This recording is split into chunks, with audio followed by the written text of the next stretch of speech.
So I think these days most people are cautious when planning travel, but that extra caution is, of course, going to play a role when planning overseas travel. And most of it will be in relation to the destination that people will likely choose.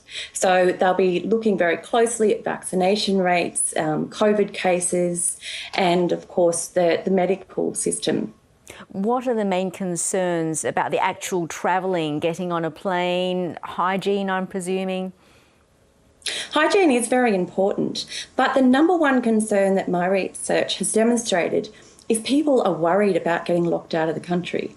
People are worried about getting locked out of the country. People are also worried about getting locked out of the state when it comes to domestic travel. So I think there's been a lot of attention in the last 18 months about stranded Australians, and I just think that international travel comes with that risk in terms of the perceptions of travellers. And as you said before, people will be considering which countries to travel to, which will be the safest. So in that respect, which will be the most popular destinations to begin with? So New Zealand has proved to be the number one destination for our outbound Australians. And this makes a lot of sense because New Zealand is close in proximity, but also close culturally and has a very similar standard of medical care that Australia has. So the risk of going to New Zealand is a lot less. Second to that was Europe.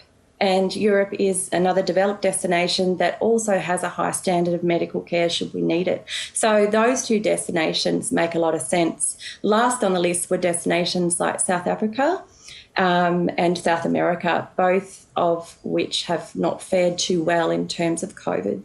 And Gabby, at first when travelling overseas, things won't be the same. There'll be a lot more to organise before we even reach the airport and get onto the plane, won't there?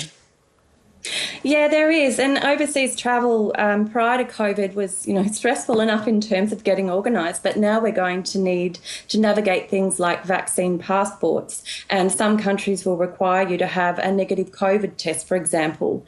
So there is a lot more to organise. And I think the travel industry themselves are currently adjusting to these changes. So it's a very busy time for regulators as well.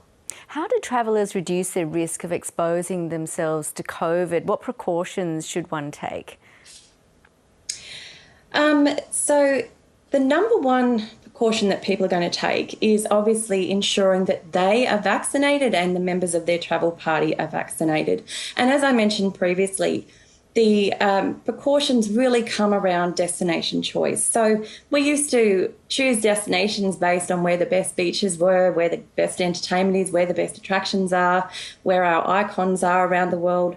But now we're looking, as I mentioned, at COVID cases, we're looking at vaccination rates, we're looking at vaccination mandates, and we're paying very close attention to travel advisories like Smart Traveller. So the government will play a key role in terms of being a vital information source. It's really interesting how times have really changed since the pandemic. They have, they have indeed. And Gabby, a lot of the talk is about flying, but what about cruises? Are people keen to return to this form of travel? That's a very interesting question, and I happen to have just completed a study with colleagues at UQ on this very issue. And surprisingly, people aren't that opposed to taking a cruise.